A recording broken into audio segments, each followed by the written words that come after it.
नमस्कार दोस्तों, टारगेट सीकर की फ्री एजुकेशन वाली इस श्रृंखला में आप सभी का स्वागत है। मैं कुमार विमल आपके लिए लेकर आया हूं एक महत्वपूर्ण प्रश्न श्रृंखला, जिसमें आपके लिए वनडे एग्जाम्स के लिए ऐसे प्रश्न होंगे जो कहीं भी कभी भी पूछे जा सकते हैं।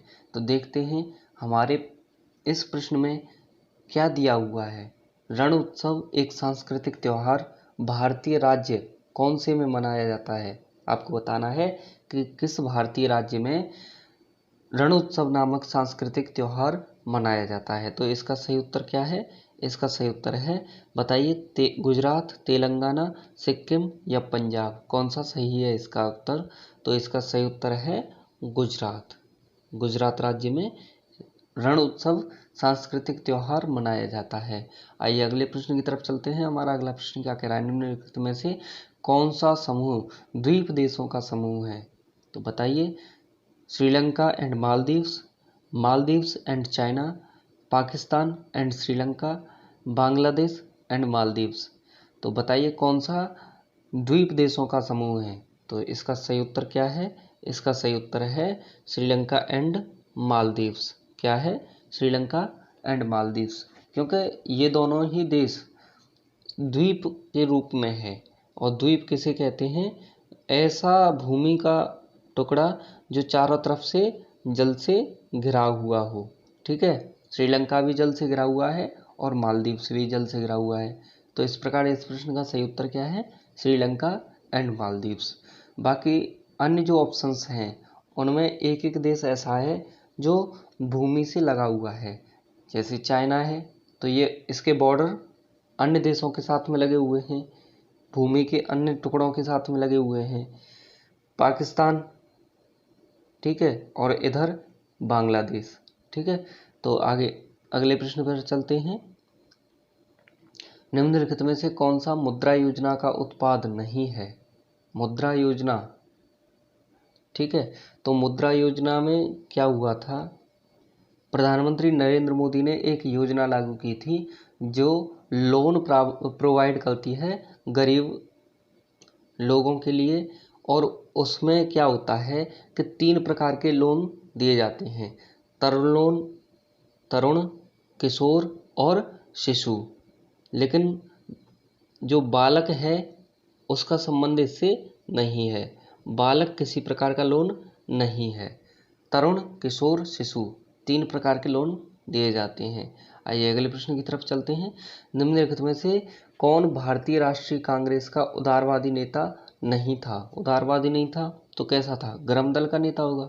ठीक है, तो इनमें से आपको बताना है फिरोज शाह मेहता, अरविंदो घोष और दादा भाई नौरोजी, गोपाल कृष्ण गोखले। आपको बताना है कौन सा इसका सही उत्तर है। तो इसका सही उत्तर कौन सा है? इसका सही उत्तर है अरविंदो घोष। कौन सा है? अरविंदो घोष। बी ऑप्शन इसका सही है।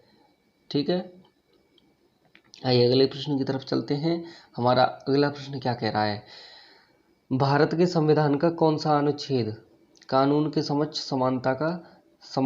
समानता से संबंधित है? Article 14, article 13, article 16, article 17। बताना है आपको कौन सा इससे संबंधित है। तो देखिए, विधि के समक्ष समानता किसका आर्टिकल से संबंधित है? वो है आपका आर्टिकल 14। कौन सी है? अनुच्छेद 14। कौन सा है? आर्टिकल 14। आइए अगले प्रश्न की तरफ चलते हैं। हमारा अगला प्रश्न क्या कह रहा है, स्थायी बंदोबस्त प्रणाली 1793 में ब्रिटिश ईस्ट इंडिया कंपनी के निम्नलिखित में से किस गवर्नर जनरल द्वारा शुरू की गई थी? ये आपको बताना है। बताइए, sir John Macpherson, Lord Cornwallis, sir John Shore और सर जॉर्ज बोरलो। तो आपको बताना है इनमें से कौन सा ऑप्शन सही है। तो इस प्रश्न का सही उत्तर क्या है? Lord Cornwallis. कॉर्नवालिस, ये आपका सही उत्तर है। आइए अगले प्रश्न की तरफ चलते हैं। स्थायी बंदोबस्त किसने लागू किया था? कॉर्नवालिस ने। उस कार्यक्रम का नाम क्या है जिसका उद्देश्य भारत में खाद्यान्न उत्पादन को बढ़ाना था? यानी जो खाद्यान्न उत्पादन का बढ़ावा मिला था वो किस कार्यक्रम के तहत मिला था, ये आपको बताना है। वो कौन सी क्रांति आई थी? तो golden revolution, green revolution, red revolution या पिंक रिवॉल्यूशन, ये किससे संबंधित है ये आपको बताना है। तो देखिए, जो गोल्डन रिवॉल्यूशन है ये किससे संबंधित है? ये आपकी तिलहन उत्पादन से, ठीक है, किससे है? तिलहन उत्पादन से। और ग्रीन रिवॉल्यूशन हरित क्रांति से, जिसका संबंध किससे है? खाद्यान्न उत्पादन से। रेड रिवॉल्यूशन टमाटर और मांस उत्पादन से। पिंक रिवॉल्यूशन झींगा उत्पादन से, ठीक है। तो इसका सही उत्तर क्या है? Green revolution. आइए अगले प्रश्न की तरफ चलते हैं। हमारा अगला प्रश्न क्या कह रहा है? धौलावीरा एक हड़प्पा स्थलीय वर्तमान में किस भारतीय राज्य में स्थित है? गुजरात में, पंजाब में, उत्तर प्रदेश में या महाराष्ट्र में? तो इसका सही उत्तर बताइए क्या है? इसका सही उत्तर क्या है? गुजरात। गुजरात राज्य में धौलावीरा स्थित है, ठीक है। आइए अगले प्रश्न की तरफ चलते हैं। हमारा अगला प्रश्न क्या कह रहा है? ऑल इंडिया फॉरवर्ड ब्लॉक की स्थापना भारत में ब्रिटिश शासन के दौरान 1939 में निम्नलिखित में से किस राष्ट्रीय नेता ने अपने अनुयायियों के साथ मिलकर की थी? जवाहरलाल नेहरू ने, जयप्रकाश नारायण ने, सुभाष चंद्र बोस ने या गोपाल कृष्ण गोखले ने? ये आपको बताना है। इसका सही उत्तर क्या है? तो इसका सही उत्तर है आपका सुभाष चंद्र बोस ने। फॉरवर्ड ब्लॉक की स्थापना सुभाष चंद्र बोस ने 1939 में की थी अपने अनुयायियों के साथ में, सिंगापुर में जाके, ठीक है। भारत में अलग अलग जगहों पर अलग अलग तापमान होता है। भारत में निम्नलिखित में से किस स्थान पर देश का सबसे कम तापमान रहता है? थार डेजर्ट यानी थार के रेगिस्तान में, चेन्नई में, द्रास में या तिरुवनंतपुरम में? कहाँ होता है बताइए। तो इसका सही उत्तर है द्रास में। कहाँ पर? द्रास, क्योंकि ये हिमालयी क्षेत्र है, ठीक है। और यहाँ पर जम्मू कश्मीर लद्दाख वाला क्षेत्र है ये। और यहाँ पर क्या होता है, बहुत ज़्यादा बर्फ़ पड़ती है, ठंड रहती है, ठीक है, ठंडा तापमान रहता है वहाँ पर। आइए, दुनिया भर में गाइटल्स यानी थायराइड ग्रंथि की अनियमित वृद्धि का सबसे आम कारण इनमें से किसकी कमी है? आयोडीन की कमी, आयरन की कमी, पोटेशियम की कमी या सोडियम की कमी? आपको बताना है कि किसकी कमी से थायराइड ग्रंथि बढ़ने लग जाती है। तो थायराइड ग्रंथि को बढ़ना क्या कहते हैं? घेंघा रोग हो जाना। तो वो किसकी कमी से होता है? आयोडीन की कमी से। आइए अगले प्रश्न की तरफ चलते हैं। हमारा अगला प्रश्न क्या कह रहा है?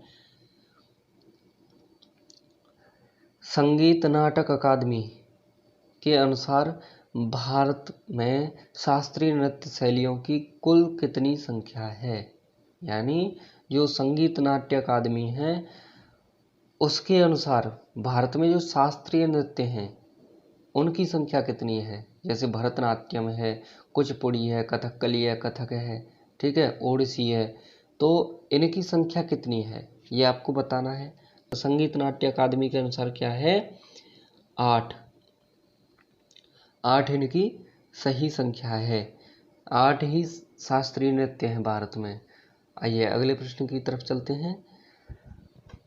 भारत सरकार ने 2016 में एक योजना शुरू की थी जिसका लक्ष्य देश भर में उद्यमशीलता को बढ़ावा देने और पोषित करने वाला एक पारिस्थितिकी तंत्र विकसित करना है, जिसे कहा जाता है, क्या कहा जाता है? स्टैंड अप इंडिया स्कीम, प्रधानमंत्री कौशल विकास योजना, जिसे PMKVY के नाम से भी जाना जाता है, startup India, Mahatma Gandhi national rural employment guarantee act, MNREGA जिसे कहा जाता है। तो इसका सही उत्तर क्या है? इसका सही उत्तर है startup India, option number C. क्या है? Option C, startup India. आइए अगले प्रश्न की तरफ चलते हैं। निम्नलिखित में से कौन सा उद्योग औद्योगिक नीति संकल्प 1956 की सूची ए में शामिल नहीं था? आपको बताना है। Ship building, aircraft, fertiliser, atomic energy, तो कौन सा इसमें शामिल नहीं था? तो आपको बताना है इनमें से कौन सा शामिल नहीं था, वो था फर्टिलाइजर। ठीक है, ऑप्शन सी। आइए अगले प्रश्न की तरफ चलते हैं। सांची के स्तूप का निर्माण किस राजवंश के शासनकाल के दौरान हुआ था, ये आपको बताना है। यानी किस शासनकाल के दौरान सांची के स्तूप का निर्माण किया गया था? तो नंद वंश के शासनकाल के दौरान, गुप्त डायनेस्टी के शासन काल के दौरान, शुंग वंश के शासनकाल के दौरान, या मौर्य शासनकाल के दौरान, मौर्यन वंश के शासनकाल के दौरान। इसका सही उत्तर है, सही उत्तर क्या है? मौर्यन डायनेस्टी के शासनकाल के दौरान। ठीक है, सांची के स्तूप का निर्माण किया गया था। वो कौन था? अशोक। ठीक है, राजा अशोक ने जब कलिंग विजय की तो उसके बाद में क्या किया गया था? सांची के स्तूप का निर्माण किया गया था। आइए अगले प्रश्न की तरफ चलते हैं। हमारा अगला प्रश्न क्या कह रहा है? गणगौर मुख्य रूप से भारत के निम्नलिखित में से किस राज्य में मनाया जाता है? गणगौर किस राज्य में मनाया जाने वाला त्यौहार है, ये आपको बताना है। ठीक है, राजस्थान में, उड़ीसा में, पंजाब में, या केरल में? ये बताइए कि गणगौर जो त्यौहार है वो किस राज्य में मनाया जाता है। तो ये त्यौहार कहाँ पर मनाया जाता है? राजस्थान में। राजस्थान में गणगौर त्यौहार मनाया जाता है। तो आज के प्रश्न यहीं पर पूर्ण होते हैं। आगे फिर मिलेंगे आपको एक महत्वपूर्ण प्रश्न श्रृंखला के साथ में। ठीक है, हमारी अन्य टेस्ट सीरीज जिनमें रीजनिंग है और जीके जीएस है, इन्हें भी देखते रहिए, और पिछली कुछ क्लासेस पड़ी हुई हैं उनको भी देखते रहिए। ठीक है, तो आज के लिए इतना ही। कल फिर मिलेंगे एक बड़ी क्लास के साथ में। ठीक है, जय हिंद, नमस्कार।